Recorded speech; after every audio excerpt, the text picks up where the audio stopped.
तो हम बिना समय गवाए इस एपिसोड को स्टार्ट करते हैं, जिसका नाम है लोकिज्म। एपिसोड की स्टार्टिंग में हमें अंधेरा दिखाया जाता है, जहाँ पे एक लड़का उठता है और वो कहता है कि आज मुझे मेरा घर छोटा क्यों लग रहा है, ऊपर से शैंक की हाइट इतनी छोटी कैसे हो सकती है। और वो ये भी कहता है कि फोर सीलिंग मुझसे टच कैसे हो सकती है। और जब वो अपने आप को एक शीशे में देखता है तो वो बहुत ही ज़्यादा घबरा जाता है। इसके दौरान ये कहानी 2 हफ्ते पहले शिफ्ट हो जाती है, ये जानने के लिए कि आखिरकार इन सभी चीज़ों की शुरुआत हुई कहाँ से। यहाँ पे हमें एक लड़का दिखाया जाता है जिसका नाम होता है पाक युंग सू, जो कि हमारे इस एनिमेट का मेन लीड कैरेक्टर है। उसे कुछ लड़कों ने घेर रखा था जो कि उसको काफ़ी ज़्यादा बुली करते हैं, क्योंकि वो बहुत ही ज़्यादा मोटा और भद्दा है। और साथ में उसे सूअर और कुत्ते की एक्टिंग करने के लिए भी कहा जाता है। जो वहाँ पे सबसे ज़्यादा हट्टा-कट्टा लड़का था वो युंग सू को टॉयलेट के ऊपर फेंक देता है और उसको बहुत ही मारता है। और वो उसको बोलता है कि तू इस दुनिया में पैदा ही क्यों हुआ। बेचारा ह्यूंगसू जो मोटा सा लड़का था वो अपने घर के अंदर जाके काफी ज्यादा डिप्रेशन में रहने लग जाता है। और उसको भूख लगती है तो फिर वो नूडल्स बनाने के लिए किचन में जाता है और साथ ही वो सॉन्ग गुनगुना रहा होता है। तभी उसकी प्यारी सपोर्टिव सी मदर आ जाती है, जो कि कहते हैं कि हटो मैं बनाती हूँ। नूडल्स के ऊपर उसकी मॉम ने प्यार से एक अंडा भी रखा था, और जिसको देख के पाक युंग सू बहुत ही ज्यादा भड़क जाता है और कहता है कि इसी कारण मैं बहुत ही ज्यादा मोटा हो चुका हूँ और आपने आज तक मेरे लिए किया ही क्या है। और वो साथ में ये भी बोलता है कि मुझे स्कूल में नहीं पढ़ना, मुझे स्कूल चेंज करना है। हालांकि उसकी मॉम की ये कंडीशन नहीं थी कि वो उसको न्यू स्कूल में भेज सके, और इसी कारण वो ह्यूंग सू को मना कर देती है और कहती है कि न्यू स्कूल में जाके एडजस्ट नहीं कर पाओगे और तुम्हें घर भी चेंज करना पड़ेगा। और क्या तुम्हें अपने दोस्तों की याद नहीं आएगी। ये बात सुन के पाक युंग सू अपने क्लास के बारे में सोचने लग जाता है। अपनी मॉम के ऊपर फिर बहुत ही ज्यादा भड़क जाता है और फिर दीवार पे जोर से पंच मार के कहता है कि आखिरकार आपने मेरी लाइफ में किया ही क्या है। फिर वो अपने कमरे में सोने के लिए चला जाता है और फिर वो अगले ही दिन स्कूल जाता है और एक लड़की से टकरा के गिर जाता है। हालांकि गलती उस लड़की की थी क्योंकि उसका पूरा ध्यान फोन में था, लेकिन फिर भी बेचारा युंगसू के ऊपर शर्त लगती है कि कौन मिलके उसके चेहरे पे एकदम सही किक मारेगा, और जो एकदम सही किक उसके फेस पे मारेगा उसको पैसे मिलेंगे। जिस लड़के ने पहले युंगसू को मारा था उसकी किक से युंगसू बच जाता है, और जो दूसरा लड़का होता है वो युंगसू को बिल्कुल फेस पे मारता है, और जिसके कारण युंगसू बहुत ही जोर से नीचे गिर जाता है। और उसके दौरान वो बड़ा सा एक बल्कि लड़का आता है और फिर उसने युंगसू के पेट में बहुत ही जोर से मुक्का मारा, जिसके कारण युंगसू नीचे गिर जाता है।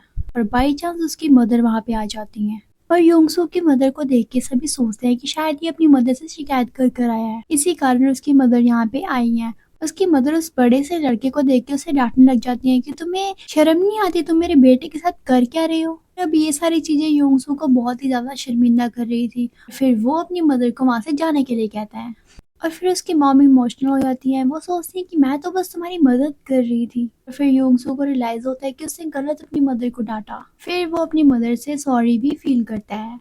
तभी उसकी मदर उसे बताती हैं कि मैं तो तुम्हारे स्कूल में ट्रांसफर की बात करने आई थी ताकि तुम किसी और स्कूल में पढ़ सको। और जब युंगसू ये सारी बातें सुनता है तो उसे बहुत ही ज्यादा गिल्ट होता है कि मेरी मदर तो मेरी हेल्प करने की कोशिश कर रही थी। युंगसू को अकेला रहना पड़ेगा, नया घर, नई जगह, नया स्कूल, सब कुछ उसे खुद से करना पड़ेगा। फिर युंगसू अपने घर को ढूंढता है, जो कि बहुत ही ज्यादा छोटा था, लेकिन फिर भी युंगसू उसी घर में रहने के लिए तैयार था। यहाँ पे नई जगह थी, नई टेक्नोलॉजी थी, सब कुछ नया था।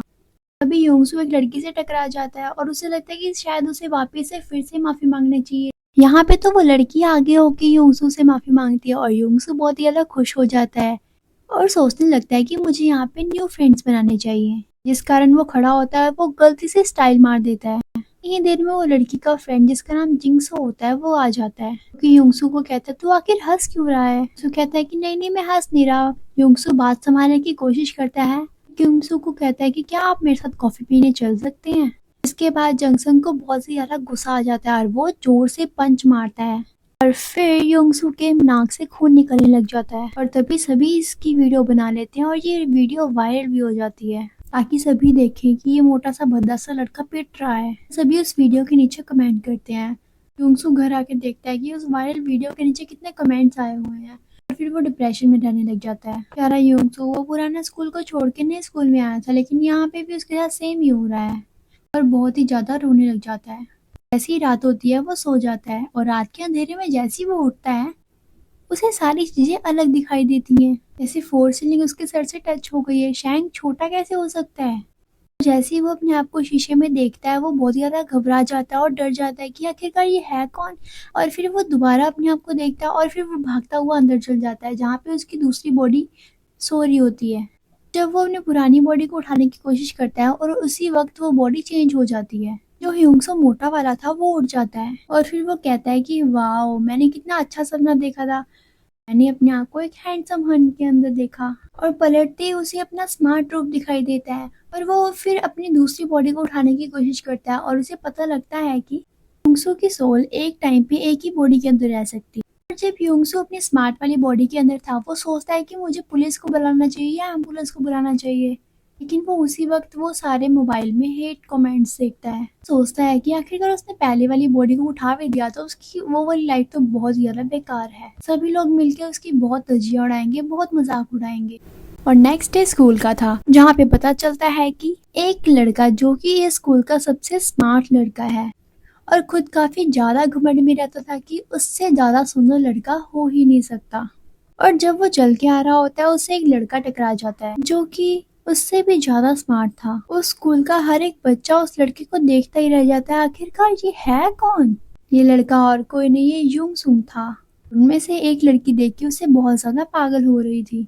तभी क्लासरूम के अंदर सभी बच्चों के सामने सर एक लड़के को इंट्रोड्यूस करते हैं, जिंग सॉन्ग। इसी के साथ में किम सू, यानी कि स्टार्टिंग के अंदर जिंग सॉन्ग ने मारा था, उसी लड़की की क्लास में ह्यूंगसो भी आता है और सारे के सारे लोग उसे बस देखते ही रह जाते हैं। इसी के साथ ये एपिसोड यहीं पे खत्म होता है। अगर आपको नेक्स्ट एपिसोड इसका चाहिए तो हमें सब्सक्राइब करना ना भूलें और ये भी बताना कि आपको ये एपिसोड कैसा लगा।